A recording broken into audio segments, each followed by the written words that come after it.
पैसे छापने की, कोर्स बेचने की मशीनें चलती है, हम लोग भी वही काम करते हैं।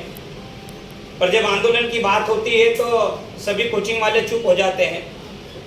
पर खरगोन के जो कोचिंग संचालकों ने जो साथ दिया है उसके लिए मैं एक बार चाहता हूं उनके लिए जोरदार ताली हो जाए।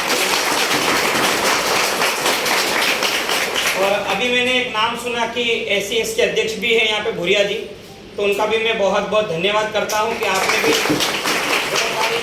और सर ने भी बीच में भी कहा था लाइब्रेरी संचालक, तो उनको भी मैं बहुत बहुत धन्यवाद अदा करता हूँ कि आपकी लाइब्रेरी में बैठकर पढ़ने वाले बच्चों के भविष्य के बारे में भी आप लोग सोच रहे हो कि आंदोलन होना चाहिए।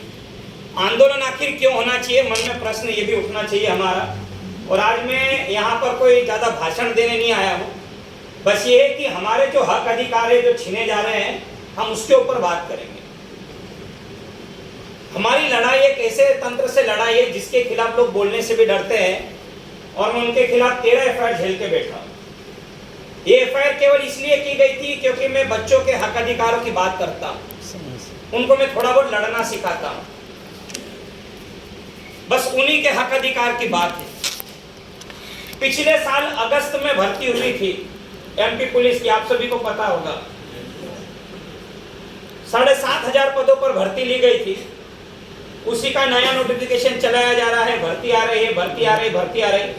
समझ में ये नहीं आ रहा है कि पुरानी का फिजिकल अभी हुआ नहीं है, उसका भी फिजिकल का रिजल्ट नहीं आया है, ना ही मेरिट का रिजल्ट आया है, और नए पदों पर भर्ती लेना मेरे को एक जुमला लगता है, और इससे ज्यादा कुछ भी नहीं। पिछले 12 महीने से व्यापम ने एक भी एग्जाम नहीं करवाई, पिछले 12 महीने से। अब इनमें जो एग्जाम कंट्रोलर बने होते हैं, चेयरमैन होते हैं, जो परीक्षा को नियंत्रित करते वो लोग रहते हैं। 12 महीने से जब भर्ती नहीं करवाई आप लोगों ने, तो आप लोग चेयरमैन किस काम के हो, आप लोग सेक्रेटरी किस काम के हो? साल भर से भर्ती क्यों नहीं ली गई, प्रश्न तो ये भी उठता है। चुनाव होता है, नेता लोग अपने भाषणों में बोलते हैं कि हम इस बार 1 लाख पदों पर भर्ती करेंगे। 1 लाख तो दूर की बात, ये मेरे को 20,000 पद भी गिना दे तो मैं जूता खाने को तैयार हूं बीच चौराहे। ये आप और हम लोगों को बेवकूफ बनाया जाता है। अभी पेपरों में नए नए एड निकलेंगे कि MPSI के पद आ रहे, MPSI के पद आ रहे, पर कब आएंगे कोई नहीं जानता। तो हमारी जो लड़ाई है ऐसे तंत्र से है जिसको सुधारना जरूरी है। हमारे माँ बाप इतने सक्षम नहीं है कि हम 15 लाख 20 लाख रुपए देकर कोई नौकरी कर ले। अगर अनपढ़ व्यक्ति भी रहेगा जिसे भी पटवारी के बारे में बताएंगे, वो भी समझ जाएगा कि पटवारी के अंदर फर्जीवाड़ा हुआ है, ये अनपढ़ व्यक्ति भी बता देगा। पर फिर भी सरकार ने उन लोगों को ज्वाइनिंग दी है। तो इन्होंने जो 6 महीने 8 महीने जांच की, वो जांच रिपोर्ट कहां पर गई? जब सरकार की एक एक योजना की जानकारी एक एक घर के अंदर पहुंच सकती है, तो पटवारी जांच रिपोर्ट को आज तक सार्वजनिक क्यों नहीं किया गया? जब हम जानकारी मांगते हैं तो बोलते हैं हमारे विभाग से संबंधित नहीं है। और मुझे लगता है कि जानकारी को भी आग के हवाले तो नहीं कर दिया, और हो सकता आग में जला दिया गया हमारा भविष्य। नियम यह बनाया था इन लोगों ने कि हम एक बार काउंसलिंग करेंगे, अगर काउंसलिंग में अगर कोई पटवारी वाला बंदा नहीं आया तो अगली बार हम उसको कैंसल मान लेंगे, उसकी जो नौकरी है उसको अमान्य घोषित कर देंगे हम। जब ये नियम बन गया था कि आप अनुपस्थित हो तो आपको अगली काउंसलिंग में नहीं बिठाया जाएगा, और सरकार ने ये कहा था हम अगली काउंसलिंग में वेटिंग वाले विद्यार्थियों को लेंगे। पर इन लोगों ने क्या किया, अपने पैसे के दम पे जो पहली बार डॉक्यूमेंट वेरिफिकेशन करवाने नहीं गए थे, जिनको डर था कि यार इन्होंने तो पटवारी फर्जीवाड़ा पकड़ लिया है, कहीं हमें जेल ना हो जाए, ऐसे लोग डॉक्यूमेंट वेरिफिकेशन करवाने नहीं पहुंचे थे। पर सरकार ने उनको जबरदस्ती बुलाया, एक काम करो फिर से नियम चेंज कर दिया इन्होंने कि जो पहली बार डॉक्यूमेंट वेरिफिकेशन करवाने नहीं आए थे वो फिर से आ जाओ। 29 तारीख को शाम को 5 बजे नोटिफिकेशन निकलता है और 31 तारीख को वो लोग वहां पहुंच जाते हैं। नियम ये कहता है आपको अगर लोगों को वहां पर डॉक्यूमेंट वेरिफिकेशन के लिए बुलाना तो कम से कम 5 दिन पहले बताना होता है, 7 दिन पहले बताना होता है। पर इन्होंने 1 दिन पहले ही पूरी जानकारी दी और सभी के सभी लोग वहां पर सहायक विकास विस्तार अधिकारी की पोस्ट के लिए वो लोग वहां पर डॉक्यूमेंट वेरिफिकेशन करवाने पहुंच जाते हैं। तो प्रश्न ये उठता है कि आप पहली बार में डॉक्यूमेंट वेरिफिकेशन करवाने क्यों नहीं गए थे? क्यों? क्योंकि आपके अंदर डर था और आपके अंदर खोट थी, इस कारण से आप लोग वहां पर डॉक्यूमेंट वेरिफिकेशन करवाने नहीं गए। अगर पटवारी अगर भर्ती अगर अच्छे से होती तो मेरा व्यक्तिगत तौर पर यह मानना है एसटी का कट ऑफ 110 112 से ज्यादा कभी नहीं जाता, क्योंकि पेपर का जिस तरीके का लेवल था, 1.5 महीने पहले आपने फॉर्म भरवाया, एग्जाम ले रहे हो आप, उसमें इतनी संभावनाएं नहीं होती कि 180 185 190 नंबर लाए जा सके। हम लोग भी पढ़ा रहे हैं, आप लोग भी पढ़ रहे हो, आप लोग भी अगर पेपर का एनालिसिस करोगे तो आप लोगों को भी पता चल जाएगा। तो रहने दो पानी। तो हमारा ये कहना है कि अभी तक आपने जांच रिपोर्ट को सार्वजनिक क्यों नहीं किया? एक तो मुद्दा ये है हमारा, 16 महीने पहले इन्होंने एग्जाम ली, जेल प्रहरी, फॉरेस्ट गार्ड और जेल उप निरीक्षक, ये जो भी रिकॉर्ड कर लो रिकॉर्ड, इसमें सबसे ज्यादा धांधली हुई है। जेल उप निरीक्षक जो होती बहुत बड़ी पोस्ट होती है, इन लोगों ने इन पोस्ट को भी भेज दिया, पर अब समस्या ये आ रही है रिजल्ट सार्वजनिक नहीं कर पा रहे, क्योंकि आपने 16 महीने पहले एग्जाम ली जिसका 3 महीने पहले फिजिकल हुआ। नियम ये कहता है कि आपको रिजल्ट देना चाहिए, आप रिजल्ट क्यों नहीं दे रहे हो? कुछ तो कमी है उसके अंदर।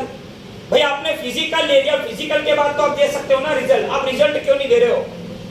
तो मध्य प्रदेश में भर्ती कब होगी किसी को नहीं पता, रिजल्ट कब आएगा किसी को नहीं पता, ज्वाइनिंग कब मिलेगी किसी को नहीं पता।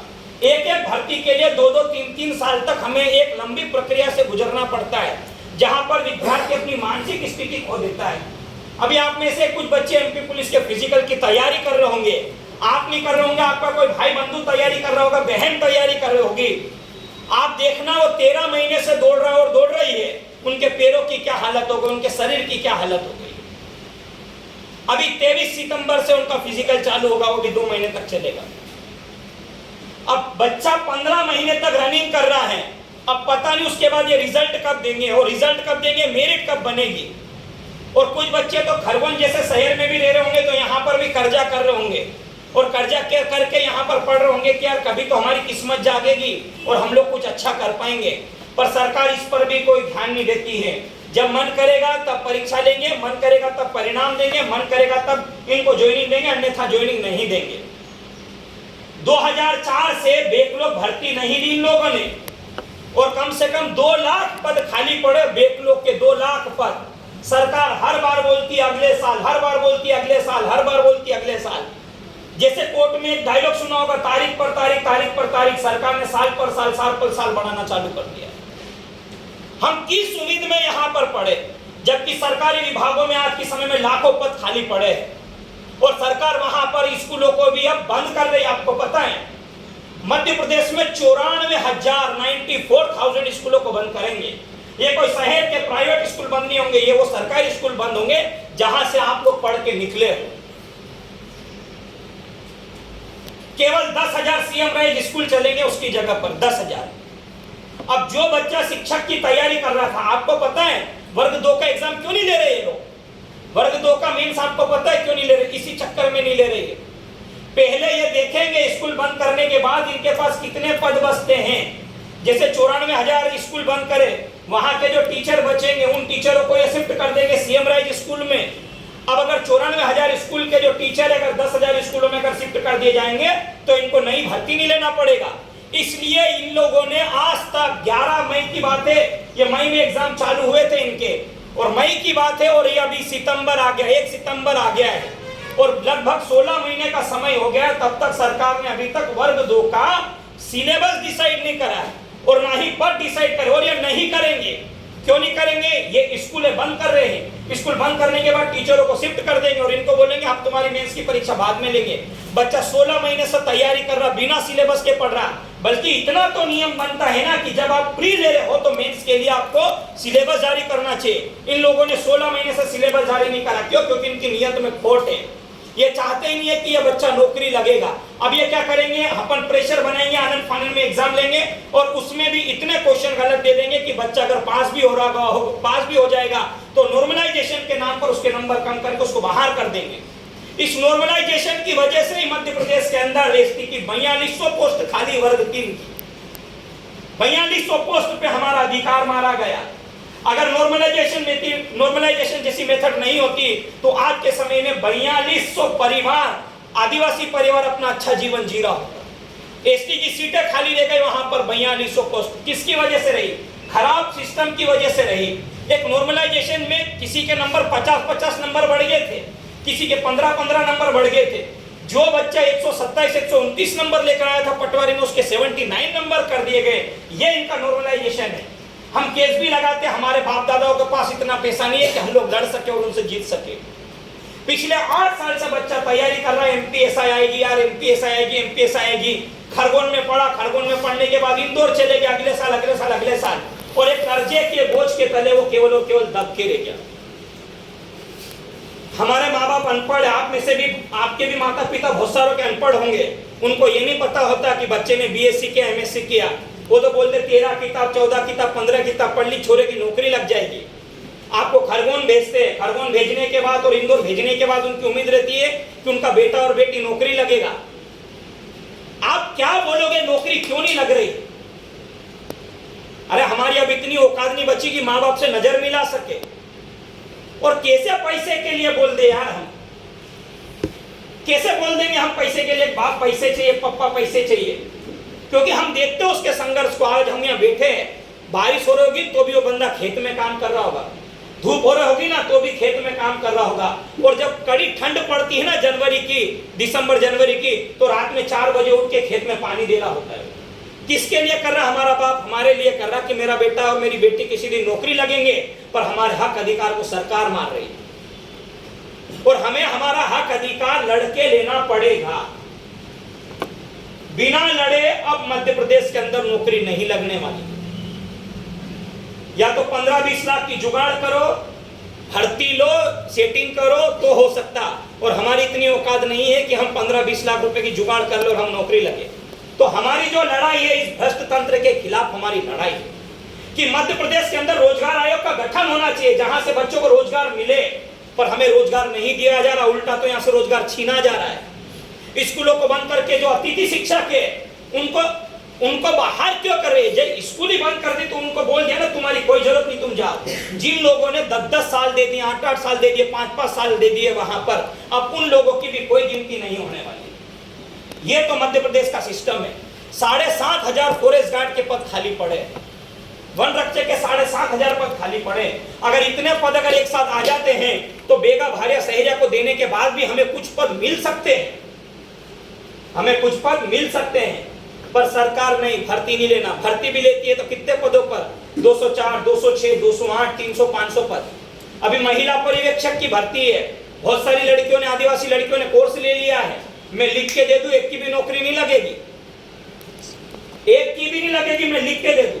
मैं को इस कोचिंग में बोलना नहीं चाहिए, पर मैं हमेशा वास्तविकता की बात करता हूं। क्यों नहीं लगेगी? क्योंकि वो सारी की सारी अकार्यपालिक पोस्ट है, और अकार्यपालिक पोस्ट पर किसको भर्ती करती है सरकार? बेगा भारिया सहेरिया। क्या मध्य प्रदेश में केवल 3 ही जनजाति पिछड़ी है क्या? जितनी भी कार्यपालिक पोस्ट होती सीधे पहले उनको देंगे, आपसे फॉर्म भी भरवाएंगे, एग्जाम भी देंगे, पर एग्जाम दोगे जब रिजल्ट आएगा और बताया जाएगा कि आपकी जो पोस्ट थी वो तो शून्य हो गई। तो हमें उसके अंदर भी चेंजेस करवाने हैं, हमें उसके अंदर भी परिवर्तन करवाना है। तो दोस्तों, हम जब तक एक होकर नहीं लड़ेंगे तब तक कुछ नहीं हो सकता। और भोपाल में हमको एक ताकत के साथ दिखना पड़ेगा। हम शांति प्रिय तरीके से वहां पर आंदोलन करेंगे, हम सरकार से हमारी मांगे मांगेंगे। ये हमारा हक अधिकार, हम भीख नहीं मांगते, ये हमारा हक है। सरकार को रोजगार देना चाहिए, बल्कि यहाँ रोजगार छीनने का काम कर रही है। चुनाव समय पर हो जाएंगे, इनके सारे काम समय पे हो जाएंगे, पर हमारी भर्तियां समय पर क्यों नहीं होती? ये प्रश्न हमें उन नेताओं से भी पूछना चाहिए जो सत्ता पक्ष में बैठे हैं कि आपने हमारे लिए क्या किया? 9 महीने 10 महीने की आपकी सरकार हो गई, आज तक आपने कौन सी हमारी भर्ती कराई? दौड़ने के लिए बच्चों को प्रॉपर ग्राउंड नहीं मिलता है यहाँ पर, फिर भी हम जैसे तैसे ग्राउंड को अच्छा करके दौड़ते हैं। ये सरकार को ध्यान रखना चाहिए, पर वो नहीं रखती है ध्यान। तो दोस्तों, हम इसी मिनी मांगों को लेकर हम वहां पर आंदोलन करने वाले हैं, और उसमें आप सभी लोगों का साथ बहुत जरूरी है। मैं इंदौर से यहाँ पर इस उम्मीद के साथ आया हूँ कि कोई आए या नहीं आए, मेरे को उससे कोई फर्क नहीं पड़ता है। कोई नहीं भी आया तो मैं इतना जानता हूं, मैं एक अकेला बंदा पर जाऊंगा जरूर। 13 की जगह 14 हो जाएगी, पर मैं जाऊंगा, मैं लड़ूंगा। जब मेरे बारे में कहा जाएगा तो कोई ये तो नहीं बोलेगा कि ये नपुंसक था। भले कल कोई एक कोचिंग बंद कर दे मेरी, लड़ा था, खुद के लिए नहीं लड़ा, वो देश को आजाद कराने के लिए लड़ा। और आजादी की लड़ाई लड़ने वाले क्रांतिकारियों ने कभी आजादी नहीं देखी है। उन्होंने अपना सब कुछ बलिदान, सर्वस्व न्योछावर कर दिया। खुदीराम बोस 11 साल का लड़का, देश के लिए शहादत दे दी उसने। तो हमें भी कुछ ऐसे कर्म तो करना पड़ेंगे। और जब तक मैदान में नहीं उतरे तब तक कुछ नहीं होगा। और मेरे को बहुत अच्छा लगा यहाँ पर आकर कि आप इतने लोग यहाँ पर आए और अपने हक अधिकारों के बारे में जानना चाहते हो, सुनना चाहते हो। इंदौर में कोई भी कोचिंग हमारा समर्थन नहीं कर रही है, मैं आपको क्लियर बता रहा हूँ।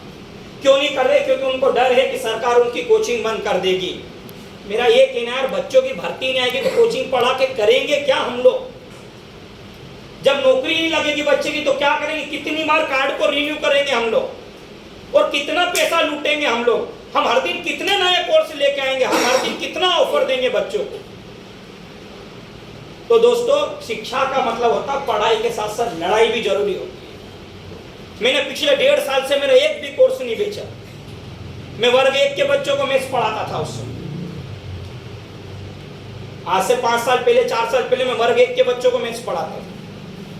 मैं भी चाहता तो नए नए कोर्स निकाल सकता था, पर मेरा जमीन गवाह नहीं देता है कि बच्चों को बोलूं ये नया आ गया, ये आ गया, वो हो गया। ये चीजें नहीं। हाँ, पढ़ेंगे तो नौकरी लगेंगी, इस बात को हम जानते हैं, पर नौकरी कब लगेंगे? जब हमारे पास नौकरी होगी तो नौकरी लगेंगे। नर्सिंग के बच्चे बहुत परेशान हो रहे हैं। NHM का जिनका एग्जाम हुआ है, पहले एग्जाम हुआ, पेपर लीक, दूसरी बार एग्जाम हुआ, पेपर लीक, फिर तीसरी बार एग्जाम लिया, 2 बार पेपर लीक होने के बाद तीसरी बार पेपर लिया, और पिछले 1.5 साल से उनका परीक्षा परिणाम नहीं दिया। और वो लड़कियां मजदूरी करने को मजबूर हो गई है। वो कहीं भी काम मिल जाता है, कोई चॉकलेट की फैक्ट्री में काम करने जा रहा है, तो कहीं नगर निगम में काम करने के लिए जा रहा है कि बस हमें कुछ भी काम मिल जाए सर, हम काम कर लेंगे। कुछ लड़कियां तो इंदौर के अंदर रेस्टोरेंट में रोटियां बनाने जाती है।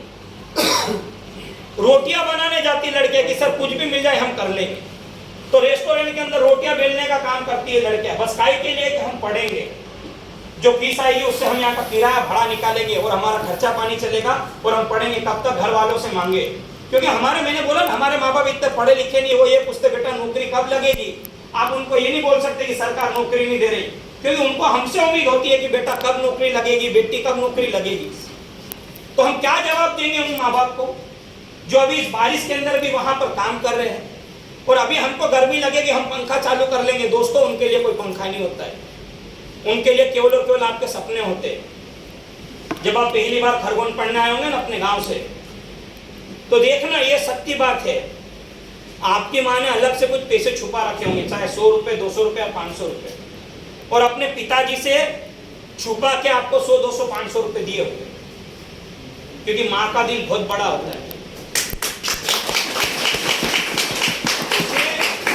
100, 200, 500 रुपए उन्होंने अलग से आपको छुपा के रख के दिए होंगे, और किस उम्मीद के साथ दिए होंगे कि यार मेरा बेटा नौकरी लग जाएगा या मेरी बेटी नौकरी लग जाएगी। ये उम्मीद रखते हैं हमारे माता पिता। और एक बात और ध्यान रखना, आपका बाप कभी आपके सामने नहीं रोया होगा, पर जब आप जैसे घर से निकले होंगे ना, उसके बाद आपके पिता की आंखों में भी आंसू होंगे। वो इसलिए आंसू होंगे कि मेरा बेटा जो है, जिसको मैंने 10-12 साल सरकारी स्कूल में यहाँ पे रख के पढ़ाया, जब उसको शहर में मैं भेज रहा हूँ तो ये आज पंख लगा के उड़ने के लिए जा रहा है। पर कैसे उड़ेगा? पंख तो सरकार ने काट दिए ना, नौकरी नहीं दे रहे हैं तो पंख से उड़ान भरेगा कैसे? साल भर हो गया, कोई भर्ती परीक्षा ही नहीं हुई, बच्चा कितने समय रुकेगा? एक उम्र भी होती, उम्र के बाद 2 से 4 होना पड़ता है, 1 से 2 होना पड़ता है, फिर एक शादी का प्रेशर आ जाता है। तो कैसे बेरोजगार युवा शादी भी करेगा? कर भी लेगा तो क्या कमाएगा, क्या खाएगा, क्या खिलाएगा? तो आधी उम्र तो हम लोग यही गुजार देते हैं। तो हमारी बस सरकार से ये मांग है कि प्रति वर्ष भर्ती हो और हर वर्ष कैलेंडर अपडेट हो। हर वर्ष ये कैलेंडर क्या हो जाए, उसमें अपडेट हो, कैलेंडर अपडेट हो, पता हो कि इतनी तारीख से इतनी तारीख को एग्जाम चलेगी, तो हम लोग उस एग्जाम की तैयारी करें, हम लोग उस भर्ती को दे। पर सरकार क्या करती है? टेंटेटिव डेट देती है, भाई अस्थायी है, भाई स्थायी नहीं है कि ये डेट हमने फिक्स की है। अब वो जब उनका मन करेगा तब वो डेट बदल देंगे। अभी जैसे अगस्त में होनी थी वर्ग 2 मेंस की एग्जाम, होनी थी नहीं होनी थी, पर सरकार ने क्या करा, अगस्त से बढ़ा दिया उसको। अब अगस्त के बढ़ा के और 2 महीने बढ़ा देंगे, तो बच्चा जिस चीज के लिए तैयारी कर रहा, जिस चीज के लिए वहां पर रह रहा, वो अपने संघर्ष को दर्शा पाएगा क्या? वहां पे नहीं दर्शा पाएगा। वो कैसे कर पाएगा? एक बार, दो बार, तीन बार, चार बार हो तो चल जाए, सरकार का हर बार का ये नाटक है। और पिछला एक साल शून्य घोषित हो गया, मैं आपको बता रहा, सितंबर से सितंबर कोई भर्ती नहीं ली उन्होंने। तो हम किस उम्मीद पर तैयारी करें और किस उम्मीद पर आप लोगों को तैयारी भी करवाए हैं? तो दोस्तों, ये जो लड़ाई है केवल मेरी लड़ाई नहीं है, ये आपकी और हम सबकी लड़ाई है। आप और हम सबको रोजगार की जरूरत है, इसलिए हमें रोजगार के लिए तो सरकार से लड़ना ही पड़ेगा, तो ही हमें यहां पर सफलता मिलेगी, अन्यथा सफलता नहीं मिलेगी। इसलिए 5 सितंबर को हमने भोपाल में एक आंदोलन रखा है। हम शांति प्रिय तरीके से वहां पर आंदोलन करेंगे। हम मुख्यमंत्री जी को ज्ञापन देंगे और उसमें निवेदन करेंगे कि हमारा ये निवेदन है, आप इसको स्वीकार करो और हर वर्ष आप भर्ती दो, कैलेंडर व्यवस्थित करो आप, और भर्ती में पारदर्शिता होना चाहिए। फर्जी कंपनियों को ये लोग टेंडर दे देते। वर्ग 1 में मैथ्स के पेपर के अंदर 1 में 15, 1 में 18, टोटल 33 क्वेश्चन इन्होंने गलत दिए, और फिर भी बच्चों को बोलते हैं कि नंबर तो तुमको जितने लाना थे 90 क्वेश्चन ही सही करना पड़ेंगे। अब आप मेरे को ये बताओ, जो 150 में से 90 क्वेश्चन आपको सही करना थे, वहीं पर 33 क्वेश्चन डिलीट हो जाते हैं। तो अब बताओ 117 क्वेश्चन में से बंदा 90 क्वेश्चन कैसे सही करेगा? पॉलिटिकल साइंस के अंदर लगभग 20 क्वेश्चन डिलीट हो जाते हैं, इकोनॉमिक्स में 35 क्वेश्चन गलत हो जाते हैं, और फिर बोलते हैं कि आपको 75 करना, आपको 90 करना। यह संभव कैसे होगा? और अगर हम लोग फेल होते, हमारा जीवन बर्बाद हो जाता है। ये लोग गलत पेपर बनाते हैं, इनके ऊपर कार्रवाई क्यों नहीं होती है? 1-2 क्वेश्चन हमें समझ में आते हैं, हर पेपर में 5-5, 8-8, 10-10 क्वेश्चन ये जानबूझ के गलत देते हैं। क्यों गलत देते हैं? क्योंकि वहां पर चलता है नोटों का बल, और नोटों के बल पे जिसके कम नंबर आए जाते हैं उसके बढ़ाए जाते हैं, और उसी का नाम है, उस फर्जी व्यवस्था का नाम है नॉर्मलाइजेशन। और नॉर्मलाइजेशन के नाम पर ही हमें ठगा जा रहा है। अगर ये नॉर्मलाइजेशन जैसी घटिया प्रक्रिया नहीं होती तो पिछली बार 4200 पोस्ट जो वर्ग 3 में एसटी समुदाय की खाली पड़ी, वो खाली नहीं रहती दोस्तों। उस पे भी आज कुछ बच्चे नौकरी कर रहे होते। नॉर्मलाइजेशन में अधिकतर देखा नंबर ही कम होते, बढ़ते क्यों नहीं है? तो ऐसी बहुत सारी कमी पेशियां हैं जिसको लेकर हम लोग काम करने वाले हैं, और ये सभी खरगोन के भी साथी शिक्षक हमारे साथ जुड़े हुए हैं दोस्तों। पर ये है लड़ने का हम लोग प्रयास कर रहे हैं। हम ये नहीं कह रहे कि हम जीत ही गए हैं, एक बार लड़ लेते, बस लड़ने का माने लड़ लेते। सफलता मिले नहीं मिले बात अलग है, पर हम लड़े नहीं, बात तो वो भी अलग है। अगर एक बात और, अगर मान लो मैंने बोलना छोड़ दिया तो कौन बोलेगा? खुद से भी एक प्रश्न कभी कभी मैं सोचता हूं कि यार मैं क्यों लड़ता? मेरा भी घर परिवार है, मेरी भी बढ़िया कोचिंग चलती है, मेरे पास भी बच्चा पढ़ने आता, मैं भी पैसा कमाता हूं, मैं क्यों लड़ूं? कभी कभी मेरे मन में प्रश्न आता है कि यार मैं क्यों लड़ूं? मैं भी दूसरों की तरह हो जाऊं, मैं चुपचाप बैठ जाऊं, 2-4 अवार्ड में लेके आ जाऊं, इधर उधर घूम के मैं आ जाऊं, तो मेरा भी जीवन चल सकता उससे। पर मैं जब आप जैसे लोगों को देखता हूं, जब वो इंदौर में तैयारी करने के लिए आते हैं और जब उम्र गुजरती जाती है, तो मेरा ज़मीर गवा नहीं देता और लगता है कि नहीं यार, पैदा हुए हैं किसी उद्देश्य के लिए, और मुझे लगता है कि अगर मैं लड़ने के लिए पैदा हुआ तो मैं इसके लिए जरूर लड़ूंगा। आज मध्य प्रदेश में डरते, अधिकतर लोग डरते कि सरकार इसको हमारी कोचिंग बंद कर देगी, ये हो जाएगा, वो हो जाएगा, जेल में उठा के डाल देंगे। बस यही सोचो, जो करना वो कर ले, पर हमको जो बात कहनी है, हमको जो लड़ना है, उसके लिए तो हम लड़ेंगे ही लड़ेंगे। तो सरकार ने जो नियम बनाए हैं, वैसे नियम को तो मैं बिल्कुल नहीं मानता, और ये कहते हैं कि हमको जान लो, तो मैं ऐसे लोगों को भी बिल्कुल नहीं जानता हूं। चुनाव से पहले मेरे से वादे किए गए थे कि एसआई की भर्ती आएगी, पटवारी की जांच होगी, उसमें जो दोषी पाए जाएंगे उनको हम जेल में डालेंगे।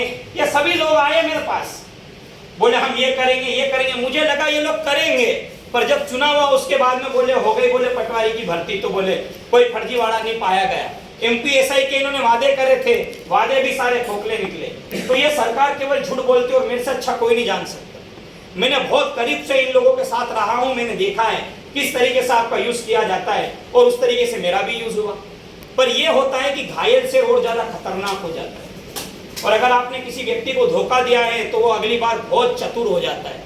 तो ठीक है, जीवन में धोखे भी मिलते रहते हैं, सारी चीजें, पर जो लड़ाई शुरू से जो मैंने चालू की थी 2017-18 से, वो आज भी मैं अनवरत रूप से जारी रखता हूं, और आगे भी मैं मेरा प्रयास करूंगा कि मैं लड़ूंगा आप लोगों के लिए।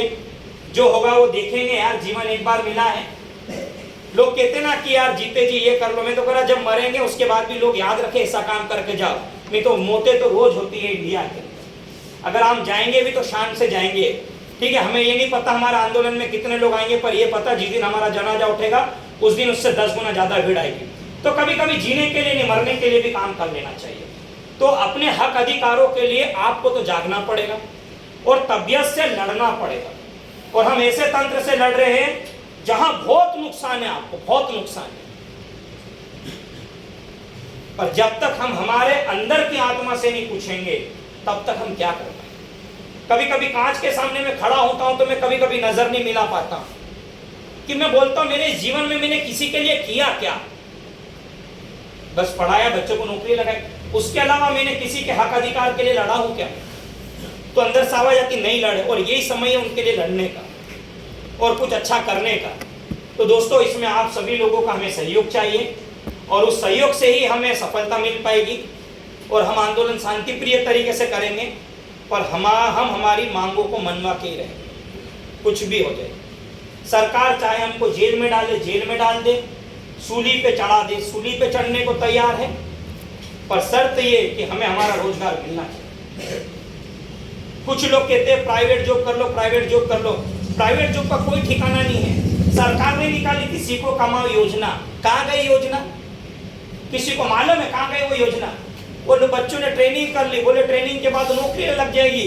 वो नौकरी तो मिली नहीं। मेरे ऑफिस में आके बैठ जाते, बोले सर हमने सीखो कमाओ योजना में ट्रेनिंग करी थी, हमको बोला था 4 महीने बाद तुम्हारी नौकरी लग जाएगी। मैंने क्या हुआ? बोले साल भर हो गया सर, नहीं लगी। तो ये केवल बेवकूफ बनाने का धंधा है। हमको तो स्थायी रोजगार चाहिए और हम स्थायी रोजगार को लेकर ही सरकार से लड़ रहे हैं। इसमें आप सभी का सहयोग लगेगा और यहाँ पर बहुत सारे सरपंच साथियों ने भी सहयोग दिया है, उनको भी मैं बहुत बहुत धन्यवाद देता हूँ। और मनोज सर का भी मैं दिल से बहुत बहुत धन्यवाद देता हूँ कि वो हमेशा हर बार आंदोलन में हमारे साथ रहते हैं। और बाकी हमारे साथी शिक्षक भी है यहाँ पर, वो लोग भी हमारा सभी लोग साथ देते हैं। तो वो भी असली बधाई के पात्र ये लोग हैं कि ये लोग भी लड़ना चाहते हैं और हम सभी लोगों को लड़ना है। कोशिश करो 5 सितंबर को हम ज़्यादा से ज़्यादा संख्या में वहाँ पर पहुँचें। मेन हमारी जो मांगे हैं उन मांगों को लेकर हम पहुँचेंगे। अब सबसे बड़ी समस्या आपके साथ आएगी कि हर एक को इतना सपोर्ट नहीं है कि इंदौर तक का किराया भाड़ा मिल जाए। पर आप लोग जो अपने प्रतिनिधि है उनसे आप बात करो, अगर वो सहयोग करें तो ठीक है, अन्यथा एक बार खर्चा खुद की जेब से भी आपको करना पड़ेगा। और कभी कभी खुद के लिए भी खर्चा करें, हम खुद के अधिकारों के लिए भी। तो आप सभी लोगों से मेरा विनम्र निवेदन है कि आप लोग भोपाल पहुँचे 5 सितंबर को। अगर मान लो बाई चांस मुझे पुलिस ने उठा भी लिया तो भी आप इस आंदोलन को रुकने मत देना। ये सभी नेतृत्व करता है। हो सकता है मेरे को कभी पुलिस उठा ले, है ना, तो अगर मेरे को उठा लिया तो हो सकता है कि मैं अरेस्ट हो जाऊंगा उसमें, पर आंदोलन नहीं रुकना चाहिए। और हो सकता है मेरे मोबाइल से ये भी मैसेज आपके पास आएगा कि आंदोलन नहीं है। अब बंद कर दो कैमरा, ये बातें नहीं करेंगे तो ज़्यादा सही रहेगा।